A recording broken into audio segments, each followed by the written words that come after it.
देखिए, लंबे समय से विशेष तौर पे जब महेंद्रगढ़ की बात कर रहे हैं तो महेंद्रगढ़ में 42 साल से दो ही नेताओं का राज रहा है। बारी बारी से जनता ने 42 साल तक इन दोनों को विधानसभा पहुंचाने का काम किया है, लेकिन निराशा हाथ लगी। चाहे वो व्यवस्थाओं के रूप में हो, चाहे वो सुविधाओं के रूप में हो, चाहे वो परियोजनाओं के रूप में हो, ये इलाका लगातार पिछड़ता रहा इन 42 सालों के अंदर। सर, जैसे लोकसभा के चुनाव जैसे जैसे आ रहे हैं तो ऐसे कई बार हम देखते हैं कि भी मोदी लहर के चलते काफ़ी उस भाव में बह जाते हैं। तो क्या मानते हैं भाई, मोदी लहर अब की बार नज़र आ रही है? क्योंकि राम मंदिर का जिस तरह से एक कार्यक्रम हुआ 22 तारीख को, उसके बाद ये लोगों में कयास लगाए जा रहे हैं कि फिर दोबारा से मोदी सरकार बनने जा रही है। आप क्या मानते हैं, एक्चुअल में कोई राम मंदिर का प्रभाव इस लोकसभा चुनाव में पड़ने वाला है? नमस्कार साथियों, मैं हूं कृष्ण सैनी। आप देख रहे हैं MGN हरियाणा लाइव न्यूज़। आज हम एक बार फिर आम आदमी पार्टी के ऑफिस महेंद्रगढ़ में मौजूद हैं और महेंद्रगढ़ में डॉक्टर मनीष यादव के साथ आज हम खास चर्चा में मौजूद हैं। मनीष जी, जैसे आपको पहले युवा प्रदेश अध्यक्ष का पद मिला हुआ था, अब कौन सा पद दे दिया गया है? क्योंकि हरियाणा में ऐसा लग रहा है कि बड़ी जिम्मेदारी आपको दी गई है, उसके बारे में थोड़ा सा बताएं। सबसे पहले तो मैं आपके चैनल के सभी दर्शकों को और आपको धन्यवाद करता हूं और स्वागत करता हूं आपका। आम आदमी पार्टी ने पिछले 1.5 वर्ष में, जब से मैंने आम आदमी पार्टी परिवार के साथ अपना जुड़ाव बनाया, इस परिवार में शामिल हुआ, तब से लगातार जो जिम्मेदारियां दी उसको मैंने बड़ी ईमानदारी निष्ठा से पूरा करने का प्रयास किया। और पार्टी ने पहले कार्यकारी जिलाध्यक्ष नियुक्त किया, उसके बाद युवा प्रदेश अध्यक्ष की जिम्मेदारी दी मुझे, और आज प्रदेश उपाध्यक्ष के रूप में मुख्य संगठन में जिम्मेदारी दी है। इसके लिए मैं सबसे पहले पार्टी शीर्ष नेतृत्व का दिल की गहराई से धन्यवाद करता हूं और ये विश्वास दिलाता हूं कि पूरी निष्ठा और ईमानदारी से इस जिम्मेदारी को निभाने का प्रयास करूंगा। बिल्कुल बिल्कुल सर, जैसे लगातार हम देखते हैं कहीं ना कहीं आम आदमी पार्टी का ग्राफ हरियाणा में बढ़ता जा रहा है और महेंद्रगढ़ में भी कहीं ना कहीं हम देखते हैं कि मनीष यादव भी अपने कार्यक्रम के माध्यम से डोर टू डोर अभियान चला रहे हैं, अपना ग्राफ बढ़ा रहे हैं। और क्या माने, अभी जैसे लोकसभा के चुनाव आ गए हैं तो आपके लोकसभा के चुनाव की किस तरह से तैयारियां चल रही हैं? कौन कैंडिडेट होगा, इसके बारे में थोड़ा सा बताएं। आम आदमी पार्टी 10 की 10 लोकसभा सीटों पे मजबूती से लड़ने के लिए तैयार है। आज एक बहुत बड़ा और मजबूत संगठन जो है वो हरियाणा के गांव-गांव तक आम आदमी पार्टी का पहुंच चुका है। और आम आदमी पार्टी का एक निर्णय है कि इंडिया प्लेटफॉर्म के तहत जो लड़ाई शुरू की गई है संविधान को बचाने की, लोकतंत्र को बचाने की, उसमें वो पूरा अपना सहयोग रखे, उसकी तरफ वो पूरी मजबूती से सभी दलों के साथ बनी रहे। इसके ऊपर शीर्ष नेतृत्व के बीच में क्या सहमति बनती है कि इंडिया गठबंधन के तहत सीटों का क्या बंटवारा रहेगा, वो जैसे ही उनका कोई डिसीजन होता है उसमें जो चर्चाएं होंगी वहां से जो निकल के आएगा उसके अनुसार लड़ा जाएगा। 90 की 90 विधानसभा सीटों पे अरविंद केजरीवाल जी ने साफ कहा है कि आम आदमी पार्टी अकेले लड़ेगी और 2024 में सत्ता परिवर्तन के लिए लड़ेगी। जिस तरह से दिल्ली और पंजाब में आज प्रचंड बहुमत की सरकार आम आदमी पार्टी के, तो आने वाले समय के अंदर हरियाणा के अंदर आम आदमी पार्टी की तीसरी सरकार बनने जा रही है। सर, जैसे क्या माने भाई, आप लोकसभा की तैयारी करेंगे या विधानसभा में? क्योंकि आप भी लगातार जुड़े हुए हैं कई सालों से पार्टी के साथ और आपका महेंद्रगढ़ में भी ग्राफ बढ़ता जा रहा है। काफ़ी हम देखते हैं कि आपके जितने भी जनसंपर्क कार्यक्रम होते हैं, काफ़ी गैदरिंग वहाँ पर इकट्ठा होती है। तो क्या माने, अब की बार जनता बदलाव का इशारा कर रही है? बिल्कुल। देखिए, लंबे समय से विशेष तौर पे जब महेंद्रगढ़ की बात कर रहे हैं तो महेंद्रगढ़ में 42 साल से दो ही नेताओं का राज रहा है। बारी बारी से जनता ने 42 साल तक इन दोनों को विधानसभा पहुंचाने का काम किया है, लेकिन निराशा हाथ लगी। चाहे वो व्यवस्थाओं के रूप में हो, चाहे वो सुविधाओं के रूप में हो, चाहे वो परियोजनाओं के रूप में हो, ये इलाका लगातार पिछड़ता रहा इन 42 सालों के अंदर। तो अब ये बदलाव की आवाज जो ये जनता की जमीन पर जो है वो मजबूत होती जा रही है। हम जो जाते हैं तो ये ताकत अरविंद केजरीवाल जी की नीतियों की, उनकी विचारधारा की, उनके काम की, कि आज हमारे एक हाथ पे जहां दिल्ली के अंदर इतनी शानदार सुविधाएं आम लोगों को मिल रही है, मूलभूत सुविधाओं की व्यवस्था अरविंद केजरीवाल जी ने कर दी। हर एक वर्ग खुश है।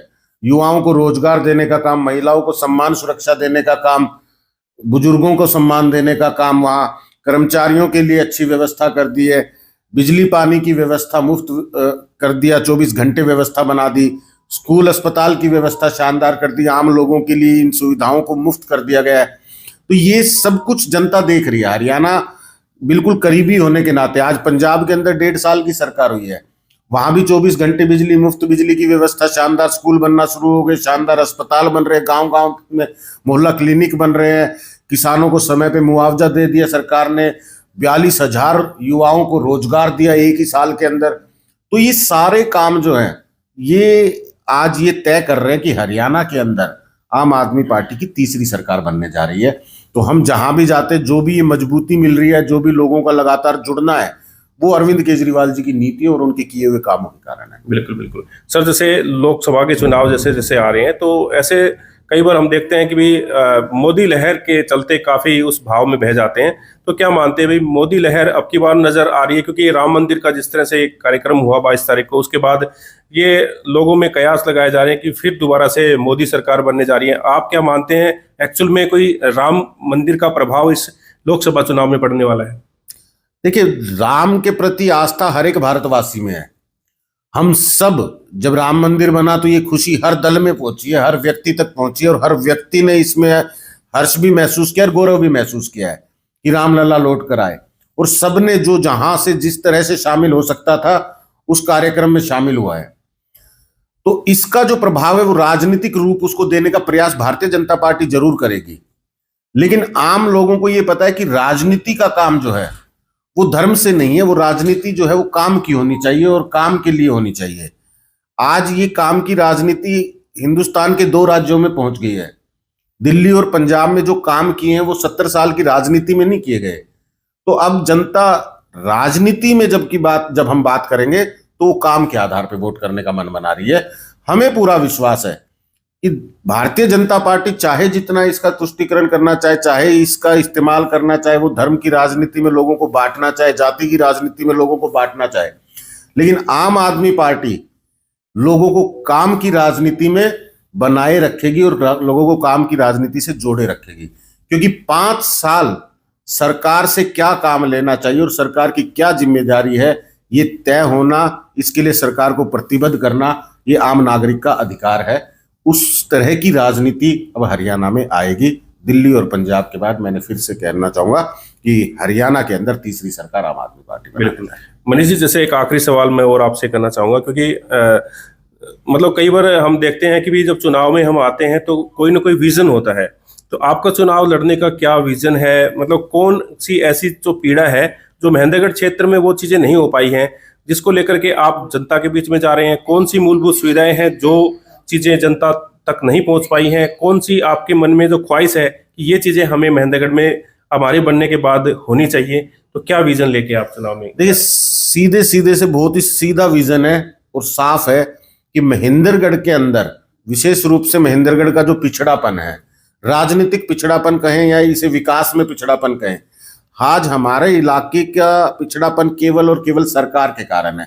क्योंकि सरकार की जिम्मेदारी होती है, राजनीतिक रूप से जो चुने हुए प्रतिनिधि हैं उनकी जिम्मेदारी होती है वो इलाके के विकास को बनाए, इलाके के लोगों को सरकारी सुविधाएं दे, नई परियोजनाएं जो सरकार के माध्यम से आनी चाहिए वो इलाके में आए।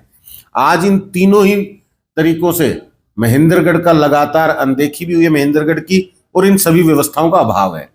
तो हमारी जो लड़ाई है, हमारा जो विजन है वो इसी को लेके है कि सरकारी माध्यम से जो सुविधाएं आनी चाहिए थी वो अब तक नहीं आई।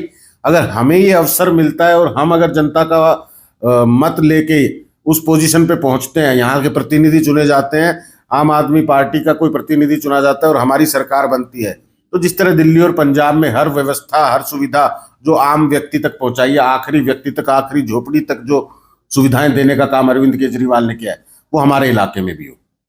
Thank you sir. तो देखिए, आम आदमी पार्टी के ऑफिस में हम यहाँ पर मौजूद हैं और यहाँ पर डॉक्टर मनीष यादव से हमने खास बातचीत करी है, किस तरह से इनका विजन होगा और क्या लोकसभा चुनाव की तैयारियां चल रही हैं, और इनको एक बड़ा पद भी हरियाणा में मिला है। तो ये सारी बातें हमने विस्तार से साझा की है। तो आप क्या सोचते हैं, अपनी राय कमेंट बॉक्स में अवश्य दें।